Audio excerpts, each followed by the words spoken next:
5 minutes. Dans 5 Tu minutes. me vois à l'envers. Bon, alors je vous cache pas que je suis assez bouleversée en ce moment. Et le Festival de Cannes n'y est pour rien. Et le fait que ce soit aujourd'hui le dernier jour pour finaliser notre déclaration d'impôt non plus. Donc en fait, ce soir, il va sans doute s'agir d'une chronique libératoire, au sens de s'épancher ou de encore vider son sac. Bon, mais dans libération, il y a aussi émancipation. Libération, à ne pas confondre avec libertin. Les libertins qui, au siècle des Lumières, étaient des libres penseurs. Aujourd'hui, les libertins, ce sont plutôt des dévoyés, des libidineux, des impudiques. Donc, pour moi, impudique encore celui qui s'illustre, une nouvelle fois, en proposant de supprimer l'argent liquide pour lutter contre la drogue, en nous disant « ça va bien se passer, madame ». Qu'en serait-il alors de la vie privée? Qu'en serait-il de tous ceux qui subissent déjà la fracture numérique? Et puis, dans les indécents, il y a en même temps, oui, en même temps, ceux qui ferment des lits d'hôpitaux, à un rythme qui s'accélère hypocritement depuis la crise Covid.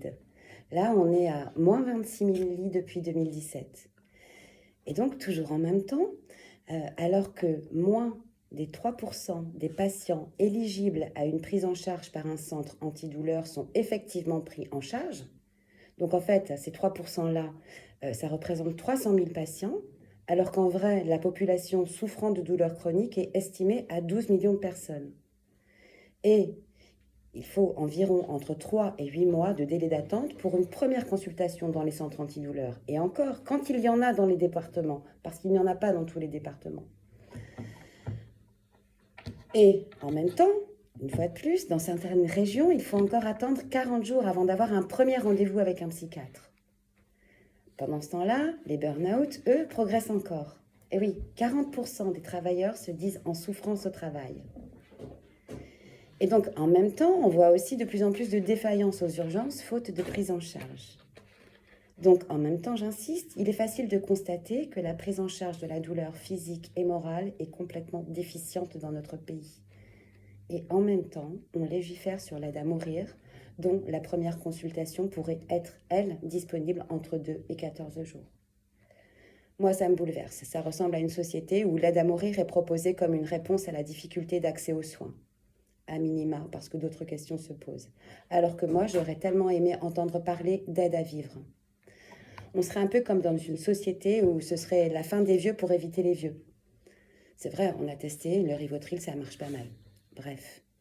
Une société où ce serait la fin de la souveraineté sur son propre corps pour protéger le système de santé.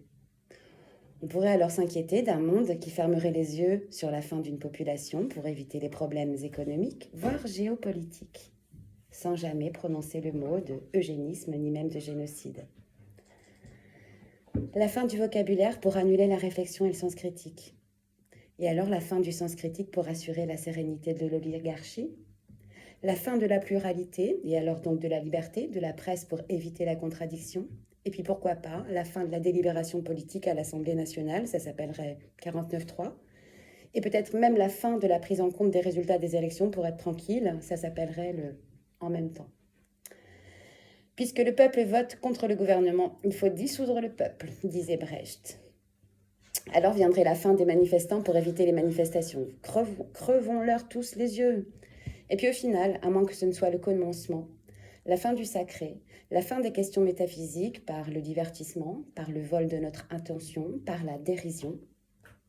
Et ainsi, Dostoïevski, moi aussi ça j'ai du mal à le dire, à le prononcer, je ne sais pas si je l'ai bien dit, faisait dire à un de ses personnages, « Si Dieu est mort, alors est-ce que tout est permis ?» Point d'interrogation. Et de plus en plus, on irait alors vers une société où l'individu devient la variable d'ajustement d'une société qui dysfonctionne. Alors qu'une société, dans le fond, c'est bien plus qu'un amas d'institutions, qu'un amas de règles et d'individus. Étymologiquement, société, ça vient de association. Donc en fait, de alliance, de coopération. Une société, c'est un lieu d'interdépendance et de solidarité. Et beaucoup de penseurs ont posé que la dignité et l'évolution d'une société se mesurent à sa capacité à protéger les plus vulnérables. Pince-moi pour voir. Ah ben zut, non, c'était pas un mauvais rêve. Je suis vraiment bien réveillée. Je vais terminer par une toute petite citation de Brecht, ça aussi j'ai du mal à le dire.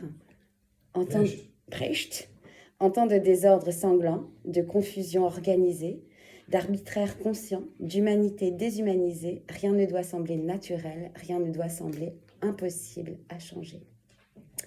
Voilà, c'était mon bouleversement du moment. Excellent.